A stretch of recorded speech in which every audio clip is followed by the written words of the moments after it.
We layered the movements, we worked with how they can move as a group, but then also having that individuality that I mentioned. Then what we did was we worked through a lot of improvisational tasks, giving the dancers really outrageous prompts like stealing someone's boyfriend or, robbing a bank or doing all of these really outlandish characters so that they could find how they can be their most confident and sensual self.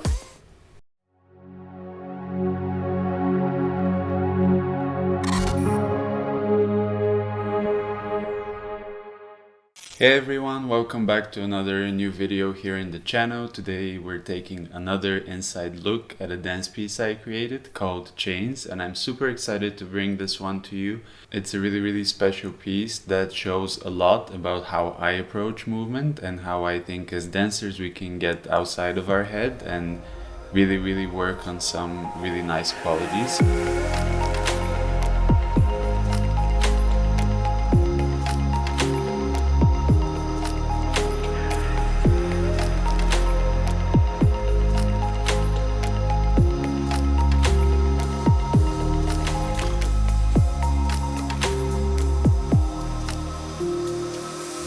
Chains is a piece that I first created in New York while I was studying at Columbia University, and the first rendition of it was a group piece for a student club called Orchestra at Columbia University. Every semester, student choreographers get to create their own concepts and come up with dances that they can audition other students to learn. What I did with Chains was I wanted to challenge the dancers to work a little bit more in words and not be so flashy or so big with their movement, but actually cultivate a sense of sensuality and really soft movement. When I created Chains, I had first heard the original version of the song by Tina Arena, which is amazing, you should totally check it out. But then I was really drawn to the sound of a cover by Matt Corby, so I ended up using Matt Corby's live cover of Chains, and everything we created in terms of the choreography was very driven by the really soft voice and mellow instruments in the cover. It's a really, I think, amazing piece of music, so you should definitely check it out. And the way I approached this choreography was working with very small, very soft movement, but then giving each dancer the space to personalize it and find their own way of moving. And by stripping back the really complicated choreography, I let everyone basically have a bit more headspace to think about the ways they want to feel and the ways they want to be seen while they're dancing the piece. I started constructing the movement. It starts with this really slow and sensual phrase that the group does with their backs to the audience, because I wanted to create a sense of anticipation without having the dancers really show everything they've got yet. So we layered the movements, we worked with how they can move as a group, but then also having that individuality that I mentioned. And then to make sure that the dancers really brought the piece and the fullness of the movement. Then what we did was we worked through a lot of improvisational tasks, giving the dancers really outrageous prompts like imagining they're stealing someone's boyfriend or, robbing a bank, or doing all of these really outlandish characters so that they could find how they can be their most confident and sensual self.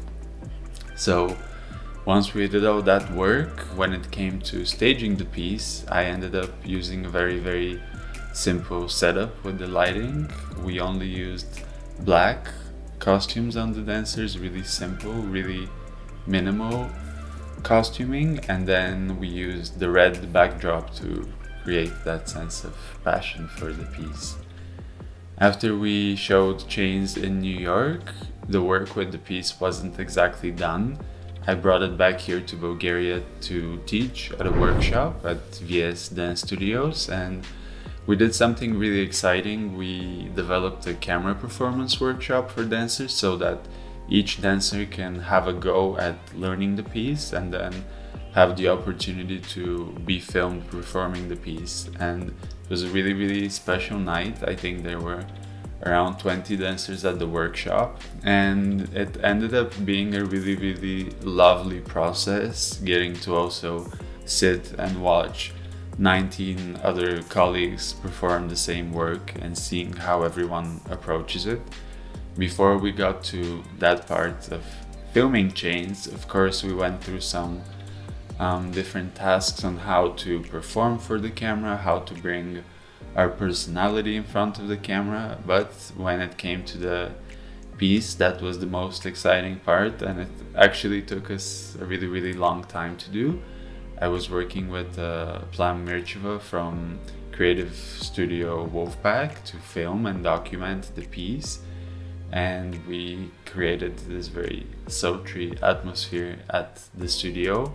As you can see, each of the dancers is approaching the piece in a very individual way. The movement in this piece tends to be very slow and driving and mellow until we get to a point that the dancers have to hit.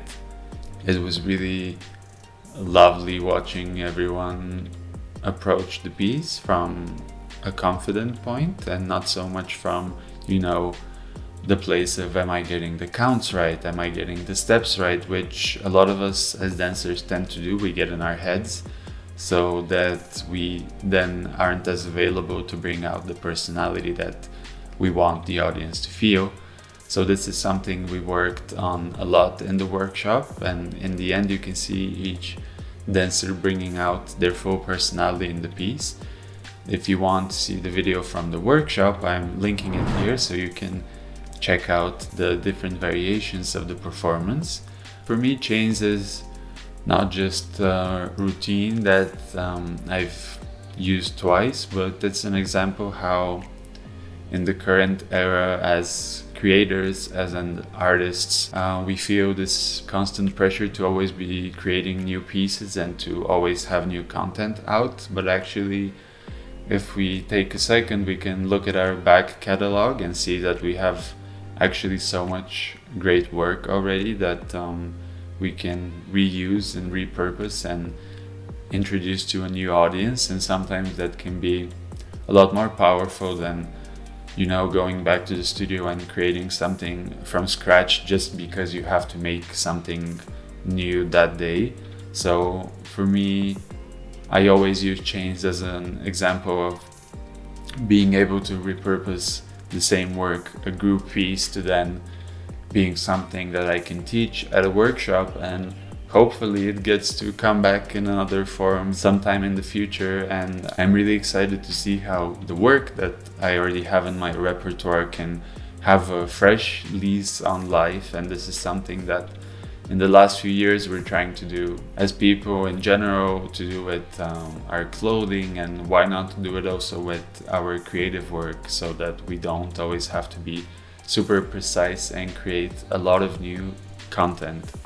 And this is just one of the lessons that we've been trying to teach the young artists that we work with recently. If you're watching this and you're in Sofia, I'm really, really excited to share that we just launched our in-person artist development masterclasses at Studio Karakashyan. So if you're an artist who wants to take their career to the next level, you can follow our monthly workshops, and every month we meet once with a guest lecturer who is an expert on things like personal branding and using your voice, or making a budget as an artist. All of the skills that I think are fundamental for artists, but sadly we don't get to learn in school.